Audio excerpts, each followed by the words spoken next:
नरेंद्र मोदी पटना पहुंच चुके हैं। तस्वीरें हमने आपको दिखाई। नरेंद्र मोदी पटना पहुंच चुके हैं। बीजेपी नेताओं ने एयरपोर्ट पे उन्हें रिसीव किया है। कुछ देर में वो गांधी मैदान पहुंचेंगे। गांधी मैदान, बिहार की ऐतिहासिक रैलियां वहां हुई है। गांधी मैदान में नरेंद्र मोदी रैली करेंगे। रैली में कितने लोग हैं, इसको लेकर तमाम दावे किए जा रहे हैं बीजेपी की तरफ से, और जेडीयू की तरफ से बार बार कहा जा रहा है इस रैली में 50 करोड़ से लेकर 125 करोड़ खर्च किए गए हैं। यह भी कहा गया कि इसके लिए तमाम तरह से चंदे लिए गए, कॉर्पोरेट के लोगों ने पैसे दिए। तमाम अफवाह आरोपों के बीच पटना में बम विस्फोट की खबर, देसी बम से धमाके की खबर, एक शख्स के घायल होने और बाद में कहा गया उसकी मौत भी हो गई। इस बीच दूसरे धमाके की खबर आई एलिफिस्टन सिनेमा के पास, जो गांधी मैदान के पास है, और हम दिखाते हैं पटना से हमारे संवाददाता अमित कुमार ने क्या देखा, क्योंकि गांधी मैदान में भीड़ है, कुछ देर बाद रैली होनी है।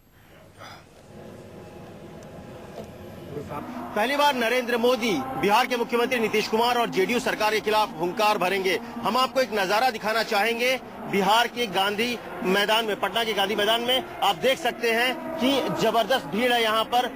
करीब आप कह सकते हैं अभी तो जो संख्या है, हालांकि बीजेपी ने दावा किया है कि 5 लाख से ज्यादा यहाँ पर होंगे, लेकिन सुबह से ही, इनफैक्ट कल रात से ही लोगों का हुजूम इस मैदान की तरफ है। सड़कों का नजारा दिखाना चाहेंगे कि हर तरफ आपको लोगों का रेला ही रेला दिखेगा। हर तरफ लोग जो है वो गांधी मैदान की तरफ बढ़ रहे हैं, और मंच भी पूरी तरह से तैयार हो गया है। करीब 1:15 बजे पटना एयरपोर्ट पर नरेंद्र मोदी पहुंचेंगे। उनका स्वागत करने के लिए पटना इकाई के नेताओं के अलावा राजनाथ सिंह और अरुण जेटली भी होंगे। मैदान का नजारा आप देखिए, हालांकि पूरे मैदान को नहीं दिया गया है, लेकिन अभी से पूरा का पूरा मैदान भरा पड़ा है। और गेट दिखाना चाहेंगे, गेट जहां पर लोगों की एंट्री पॉइंट है। आप देखिए किस तरह से लोग में इतना उत्साह है, लोग में एक जबरदस्त उत्साह है। हर कोई अंदर जाना चाहता है, नरेंद्र मोदी को सुनना चाहता है। आपको याद हो कि इससे पहले 2010 के जून में बीजेपी की राष्ट्रीय कार्यकारिणी की बैठक थी। उस समय जेडीयू बीजेपी की सरकार साथ में बिहार में थी।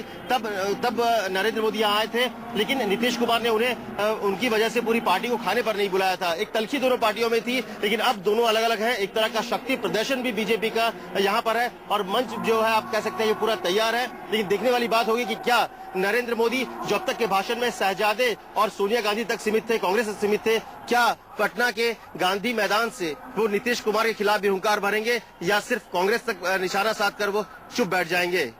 अमित कुमार, पटना। कुछ देर बाद रैली होने वाली है पटना में, नरेंद्र मोदी की हुंकार रैली। दिल्ली में राहुल गांधी की रैली है। दिल्ली में तैयारियां पूरी है, उधर पटना में भी तैयारी है। नरेंद्र मोदी पटना पहुंच चुके हैं। इस बीच बम धमाके की भी खबर है, एक शख्स की मौत की भी खबर है। 2 धमाके हुए हैं, एक स्टेशन के पास, दूसरा गांधी मैदान के पास, एलिफिस्टन सिनेमा के पास।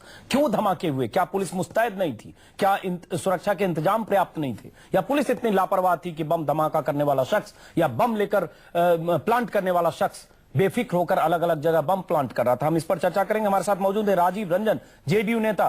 राजीव जी, सरकार आपकी है और आपकी सरकार के रहते इंतजाम पुख्ता होने चाहिए थे, लेकिन वहां बम धमाके हुए हैं, चाहे लो इंटेंसिटी से ही। और अभी आपकी पार्टी के एक नेता साबिर अली कह रहे थे कि हम पाताल से भी खोज निकालेंगे जिसने धमाके किए। पाताल से खोज निकालेंगे वो बात की बात है, जमीन पर मुस्तैदी किया होता आपने। देखिए, मुस्तैदी में कोई कमी नहीं है, और पूरे चाक चौबंद जो अरेंजमेंट की तस्वीर आपको पूरे पटने में दिखेगी। लेकिन जहां तक बम विस्फोट का सवाल है, ये कहीं ना कहीं एक सनसनी पैदा करने की कोशिश हो सकती है। जांच के नतीजे बताएंगे कि इसके लिए जवाबदेह कौन लोग थे और उनका उद्देश्य क्या था। अभी प्रारंभिक प्रतिक्रिया मेरी यही है कि कहीं ना कहीं पटना पुलिस के लिए एक चुनौती है कि जल्द से जल्द उनकी गिरफ्तारी हो और सच सामने आ सके। इतना हम जरूर कहना चाहेंगे कि जिस भीड़ को लेकर के जो हाइप पैदा करने की कोशिश की गई है, गांधी मैदान के आधे हिस्से में एक मेला लगा हुआ है, और मंच से डी के बीच की दूरी अगर आप कैमरे को पैन करके देखें तो काफी लंबा फासला है। और गांधी मैदान तो बड़ी रैलियों की पहले भी मैदान गवाह बनता रहा है, और उन रैलियों ने देश और राज्य में रोकना पड़ रहा है, गहरा असर भी डाला है। बीच में रोकना पड़ा। इस बीच पटना से खबर आ रही है धमाके की, कहा जा रहा है सीरियल ब्लास्ट जैसी भी खबर आ रही है, कोई दूसरा धमाका भी हुआ है। बहुत अहम है ऐसे समय में जब मोदी की रैली होनी है, जब सुरक्षा इंतजाम चाक चौबंद थी, तब धमाके कैसे हो रहे? नरेंद्र मोदी पटना पहुंच चुके हैं। कुछ देर बाद उनकी रैली होनी है गांधी मैदान में, हुंकार रैली। लेकिन उससे पहले पटना में 2 धमाकों की खबर है। पहला धमाका सुबह करीब 10 बजे देसी बम का धमाका था, जिसमें एक शख्स घायल हुआ, जिसकी मौत हो गई। कुछ देर बाद 2 जिंदा बम बरामद हुए। दूसरा धमाका एलिफिस्टन सिनेमा के पास, जो गांधी मैदान से 25-30 मीटर की दूरी पर है, बिल्कुल गांधी मैदान से सटा हुआ सिनेमा हॉल है, वहां दूसरा धमाका कहा गया। वहां 6 लोग घायल हुए। लो इंटेंसिटी इस बीच मोदी वहां पहुंच चुके हैं। तीसरी तस्वीर में आप देख रहे हैं मोदी पटना एयरपोर्ट पर मोदी पहुंचे हैं, उन्हें रिसीव करने के लिए बहुत सारे नेता पहुंचे। लेकिन सवाल ये उठता है मोदी की रैली के पहले ये धमाका हुआ, क्या पुलिस मुस्तैद नहीं थी? यह भी कहा जा रहा है कि एनआईए की टीम वहां पहुंचने वाली है, गृह मंत्रालय ने रिपोर्ट मांगी है, राज्य सरकार ने भी रिपोर्ट मांगी है और राज्य सरकार पर बहुत बड़ा सवालिया निशान, क्यों राज्य सरकार की तरफ से क्या ऐसे पुख्ता इंतजाम नहीं किए गए कि ये धमाके। हमारे साथ पटना से मौजूद हैं सौरभ, हमारे संवाददाता, पटना से अपडेट दें सौरभ सबसे पहले।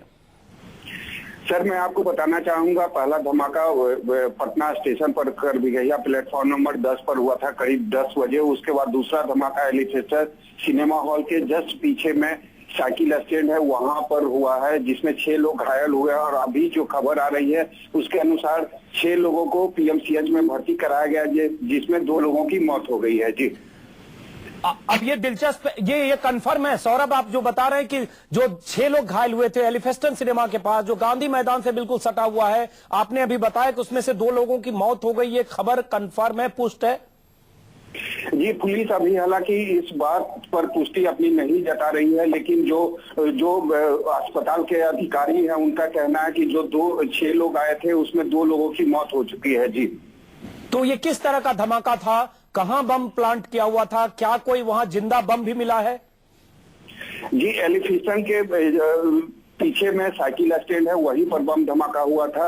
हालांकि शुरू में पुलिस की माने तो वो भी धमाके की बात कबूल नहीं कर रही थी, लेकिन जो लोग वहां पर मौजूद थे उनका कहना था कि धमाका हुआ था और जो लोग इस रास्ते से गुजर रहे थे वो धमाके की चपेट में आए थे, जिसमें 6 लोग जख्मी हुए थे। जख्मी की हालत में उन्हें पीएमसीएच लेके गया हुआ था, लेकिन उसमें अभी जो खबर आ रही है उसके अनुसार 2 लोगों की मौत हो गई है। जी, चलिए दर्शकों को बता दें, बहुत लो इंटेंसिटी का बम है। हालांकि कई तरह की खबरें आ रही है, एक बार यह भी कहा जा रहा है कि देसी बम जो स्टेशन पर फटा और दूसरे दो बम जो देसी बम मिले स्टेशन पर, उसमें टाइमर का इस्तेमाल किया गया था। आमतौर पर देसी बम में टाइमर नहीं होता है, लेकिन लो इंटेंसिटी था क्योंकि दूसरा बम जो फटा उसमें 6 लोगों के घायल होने की खबर है। अपुष्ट खबरों के मुताबिक 2 मौत की बात कही जा रही, सरकार की तरफ से, पुलिस की तरफ से इसकी पुष्टि नहीं हुई। हमारे साथ पटना से राजीव रंजन, आप जाहिर है आप रैली, भीड़ कम होना, रैली के आयोजन में 100 करोड़ खर्च होना, यह आपका प्रिय विषय है, इस पर आप बात करना चाहेंगे। लेकिन हम सवाल इस पर भी पूछना चाहते हैं राजीव रंजन जी, सरकार आपकी है, मोदी हाई सिक्योरिटी वाले शख्स हैं, मोदी की सुरक्षा को लेकर जाहिर है पुख्ता इंतजाम किए गए होंगे, रैली है, रैली के पहले इंतजाम होने भी चाहिए थे, लेकिन 2 जगह इस तरह का धमाका होना कहीं ना कहीं सरकार की नाकामी है या नहीं है?